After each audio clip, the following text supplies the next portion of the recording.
Joining us in the studio today is Erick Picardo. Picardo is a native of the Dominican Republic and a member of the Grand Rapids art community with a special project he's here to tell us about in a little minute. Picardo, welcome to Feel Like You Belong. Thank you so much, Ellen. I feel like part of my house over here.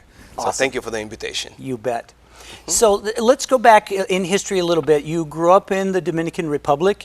You were working there as an artist. You had a studio, you had some assistants, you were selling art, and then something really horrible happened. There's a drug dealer, right, and you were brutally attacked. Absolutely. It was, I think, one of the worst situation in my life, because he's almost killed me because I refused to use cocaine.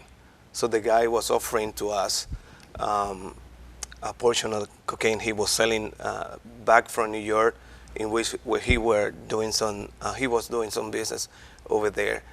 So yeah, it was a brutal situation for the entire family. Even Hit you myself. in the back of the neck with brass knuckles. Yeah, that's absolutely right. If I can tell you right now how, if I feel some pain, right after that, yeah, I feel a lot of pain. But when that happened, somebody just found me in the ground, and I wake up in a hospital.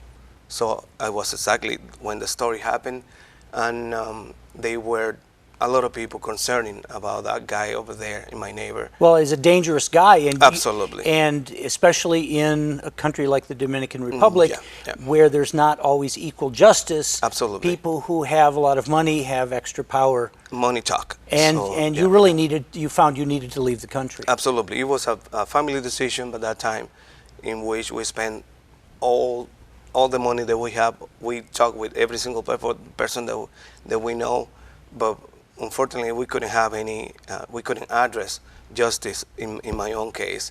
And the corruption still in Dominican Republic is growing, and it's bothering me a lot. Sure, so we all decide, you know what, enough is enough. Let's start looking for the American dreams. And you first went to Puerto Rico, right, back to the Dominican, and then finally made it to the mainland. Right. Part of my family actually live in Puerto Rico. Okay. So we have an open door in Puerto Rico to kind of step down. It was a lot of emotional and psychological hard situation for all of us. And then a few months later, so my father was asking to be together in New York City. So we actually took the second trip to New York. And how was that adjustment for you, going from the Dominican Republic? Now, I mean, Santo Domingo is the capital, but it's still not New York City. It's not New York City. It's way different. How was that adjustment for you and difficult. Your family? Yeah, it was difficult because, I mean, especially for the separation at first, we got to wait for the whole transition, for the whole paperwork. It's not like a next day. So we got to wait between 3 years to 5 years for the whole process to be legally living in the United States. So it was really hard having that experience before, and then the whole transition. Oh, we miss you. We communicate almost every single day to keep together, at least by phone.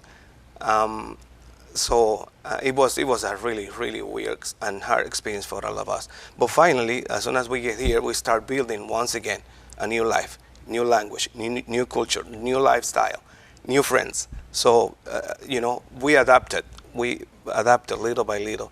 I want to ask you a little bit about your art, because anyone who has seen the marvelous work you do, the paintings especially, they're so vivid. I mean, for me, they really, they give this feeling, this ethos of the Caribbean. Right. Is that your original inspiration, do you think, growing up there? Yeah, it is. It is. One of the beautiful things that I bring with me was a little portion of my own culture. So I use in art to tell story about who we are as a Caribbean community there, and a Caribbean community here, an Afro-Caribbean community here and there. Well, we are under Hispanic, we are under Latino or Afro-Latino or Afro-Caribbean, so we got a lot of different ethnic hats that you wear. So I fit myself into the Afro-Caribbean community in the United States. It doesn't really bother me if somebody call me, are you Hispanic? But I feel comfortable by Latino or Afro-Latino or Afro-Caribbean. How has the move to the United States influenced or changed your art Or do you Yeah. think you've maintained that same feeling and vision for your work? I maintain a little bit because of the marketing purpose also, and how to fit into the new platform here. I leave a little bit the first element of my art in order to sell pieces of my work, in order to keep doing business in art. Still, of course, I think it's going to be hard for me to take that out of the whole art environment, out of the whole art business that I've been doing. But it's changing. I think through the years, now I talk a little bit about my culture and my art, but I'm creating more story, especially what is happening between us. Is I don't know, for some, being a sensitive person, there is something that bothers me a lot. For example, that the project is coming, violence, justice, race problem. It's hard for me to keep it, just quietly see what is going on if I don't do a little portion or a little thing to address that situation. And let's talk a little bit about this project you've Right. got coming up. It's actually a very grand undertaking, and Yeah. I hope that you have the stamina. I hope you Right, get enough right. rest, because basically we're looking at a 2-day marathon, Yeah, a mural painting. that's absolutely right. The idea is, And I think you brought a graphic with you. yeah, I have actually over here is part of the promotional stuff We that can I'm set this doing right here. Yeah. Yeah, vision. I name it vision. That's what I got in mind. Marathon is because it's going to happen in Grand Rapids first, July the 31st to August the 2nd. A month later in Helen, and a month later we're talking about September in Kalamazoo. So it's about the same project in different location. So tell us how this vision project works. I mean, what Yeah. are people going to see when Yeah. they turn out to catch this? Right. I don't have the final product just in mind. I got a piece in mind that I want to develop in front of everybody who are coming to participate, who are coming to support. But basically, justice is the theme, peace. I like the way that I see the world right now, the way that I like to see no conflict between us, the way that I like to see to address situation in between us without getting a fight, without interfere in somebody else's privacy or whatever. So it's basically in that direction. The second piece is going to be way different from the first one, I know for sure. Okay. But basically, I maintain the same central idea. And so this is going to be the first leg of this is in downtown Grand Rapids. Yeah, downtown Grand Rapids is going to happen. And you're going to be in a parking lot, and people Right. can come and watch Yeah, you Right. and cheer for you. Yeah, I asking people to bring a cup of coffee, just a short conversation while I'm taking a break. The one who like to just bring a piece of music is fine also, poetry, or the one who just like to pray. And actually the one who like to say, hey, I don't really like what you're doing, is welcome, because we are, in a freedom country. So, and I'm glad to have that opportunity. It's part of what I'm doing all my life. And I think by doing it, it's basically a contribution in a positive way in this particular social issue. So what do you hope will be the final product, and where will this final product reside? Right. The piece is about 10 feet by 20 feet long. So this won't fit over the average person's mantle. No. I'm looking for type of corporation probably purchase that piece to the end of the project. That's actually is going to help me to keep going, with some of the future, the project in the future, and also to cover all of the expenses that I have previously. So we have also T-shirts, type of commemorative T-shirt with the Vision logo.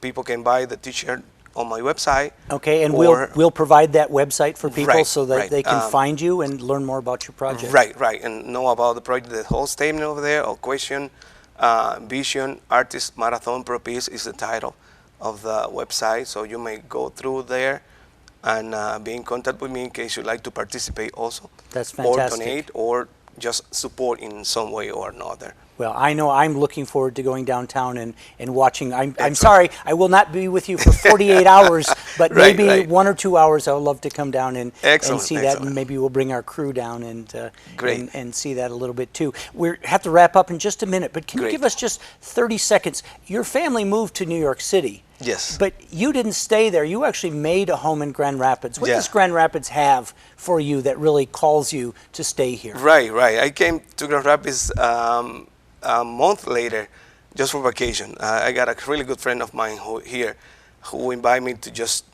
come on, enjoy Grand Rapids. We were making jokes. Grand Rapids in the United States. The lakes. You remember the lakes? Good. Look at the map. Big so lakes. I came here. Yeah, it's way different. Was like, wow, may I stay here or not? So a week later, he find out a job for me in a factory, and I spent a year over there just focusing. Okay, I need to help my family. We like to get together again, and a portion of that money I send it to Dominican Republic for the whole process. So yeah, finally over 3 years ago, my mother, it was the last family member who's here now. Mm-hmm. So we are so happy. We start over again, and thanks God, we're receiving a blessing. Mm-hmm. Yeah. Well, I know that you're making great contributions to this local community. Right. Certainly participating in the annual Art Prize event. Absolutely. Yeah. But continued success in your work, and we so much look forward to seeing your project here next month. Thank you. That's the goal. You bet.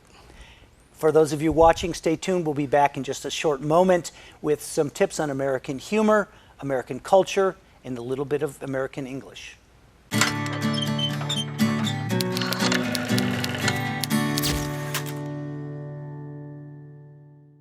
When we talk about the good things and bad things about the United States, one thing that I'm really proud of is how this country works with disabilities. In particular, I'm referring to the Americans with Disability Act, or ADA. The ADA was national legislation signed into law in 1990 by President George H.W. Bush, and it outlaws discrimination based on a number of physical and mental disabilities, including the ones you see on the screen here. The idea is to empower all citizens to participate in work and civic life as fully as possible. This issue is particularly dear to me because my mom had multiple sclerosis when I was growing up. Back in those days, we didn't have curb cuts in the sidewalks, which made it difficult to push her wheelchair across the street. Many buildings didn't have public elevators, so we'd have to take her wheelchair in the freight elevators in the back of the building. Think about the message that sends to people with disabilities, that you're not welcome here, or maybe you can come in, but you have to enter through the back where we load equipment and boxes. So part of this inclusion for me centers on the notion of the dignity of all citizens. Here are a number of adaptations of our environment that we make today in this country. How many of them do you or your family members take advantage of so you have access to workplaces, public meetings, or recreation? Imagine the feeling of participation and belonging that these tools have added, not to mention the productivity that we achieve when so many more citizens are included. Now, the United States isn't perfect when it comes to dealing with disabilities, but we're moving in a positive direction. Sometimes we're uncomfortable talking or working with people who have disabilities, but that is something we can overcome. If you have questions about disability in the workplace or community, we'll provide a list of resources for you on our website. Because around here, we believe everybody belongs.